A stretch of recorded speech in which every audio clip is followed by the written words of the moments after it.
Alrighty guys, one of the other things that I do have is I traced out a Glock trigger shoe attached to a bar on this piece of hardwood, and then I carved it down just a couple millimeters and then drilled the hole out where the pin would go. So that way when I'm needing to break them free of the shoes, I can just plop them in the little jig I made here, punch the pin out the rest of the way, and then there you go. And then I reversed it for the other side. If I've got one of my triggers, I need to work one of the pins back out. I've got somewhere to push the pin into. So that's something, maybe a machinist that can do a proper one. But then again, metal may not be good if you're going to be using the tiers in there too. So wood works great. Okay, so I grab a handful of these, toss them all on the bench, make sure the fat side is up. So we got the skinny side, the aluminum here, and then the fat side. I always work from the fat side down, and just to keep everything, habitual and try to maintain that at least. So got a gray and a black one here, and get a couple pins. And like I said, so the Type 3 anodize is a little bit grittier and tighter fitting. So whatever kind of gun grease or oil you got laying around, I've got just some fire cleaning and whatever else I had in here first. So I just really just touch the tip. You don't need to like coat the whole thing, because the theory is to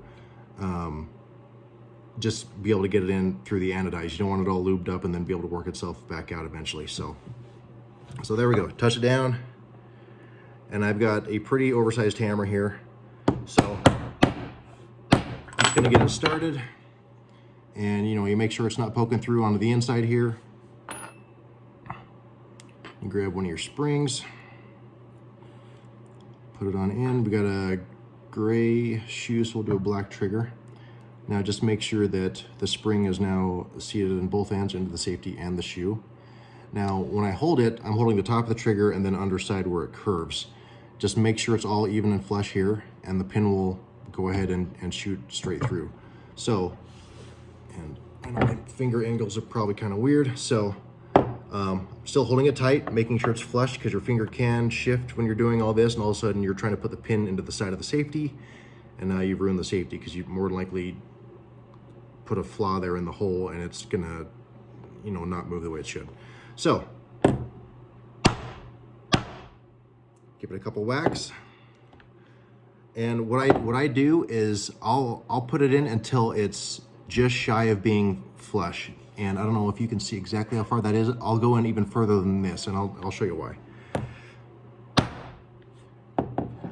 So there we go. Hopefully you can see that.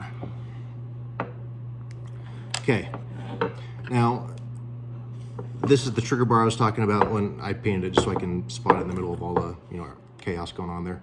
So I cut off the end of it so there's no hole passing through like you would see on a normal one. So I just ground that off. So I got this. So got that handy. You drop your hammer and you go for the bigger pin.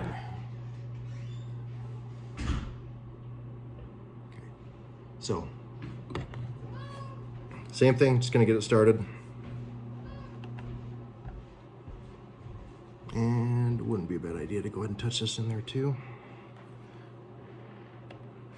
Now this one you can go ahead and put about halfway in, because you've got, like I said, a lot of material here.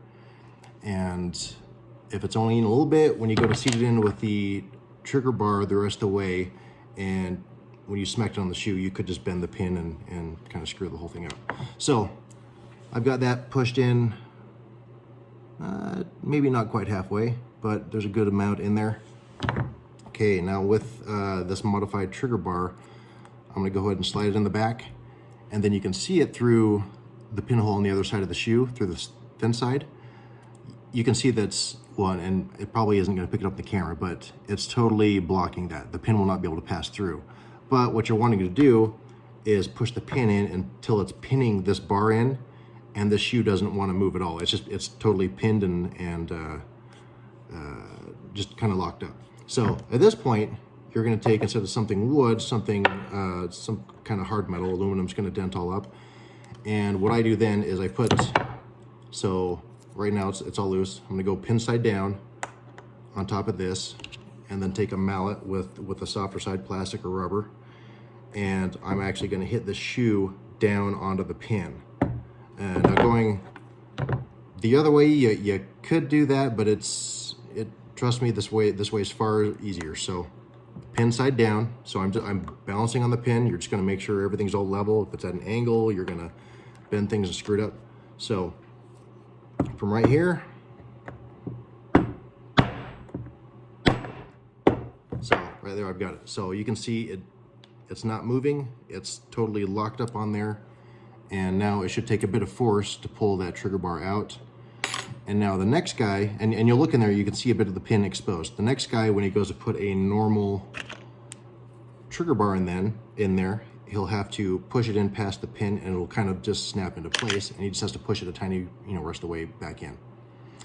So, one of the reasons that I don't push the safety pin in all the way right off the bat, so if I'm doing a bunch with trigger bars, you're going to go ahead and you're not doing this step. Like I'll just go ahead and do it. So you'd go ahead and snap the bar on there, and from there turn it back over onto a piece of wood, and use your roll pin punch, which I did not grab the right size.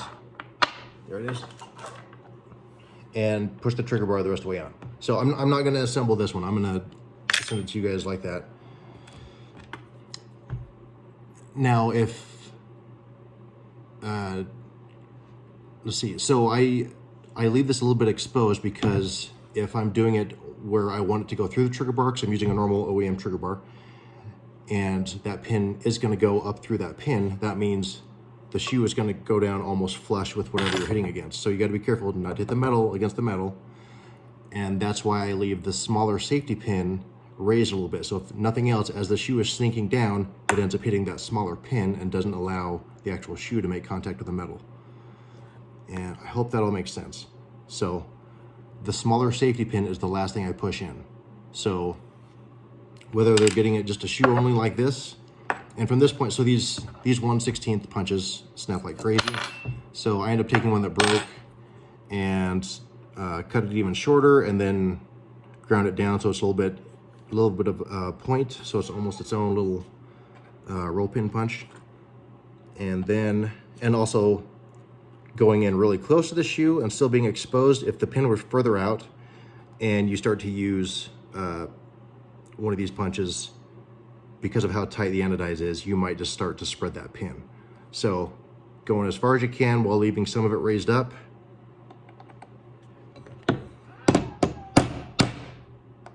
And from there, I just try to make sure it's about even on both sides.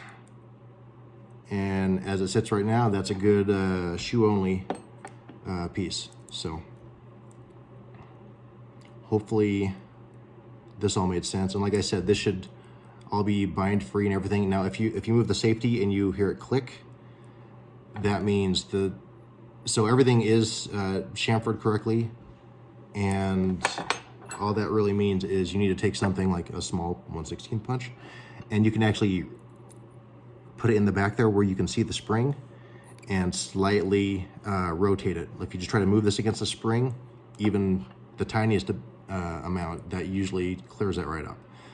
Since I learned that, I've not had to take one apart. So, yep.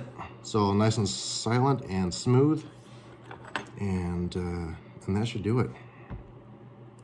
So let me know if there's anything else you guys need me to clear up, and we'll go from there.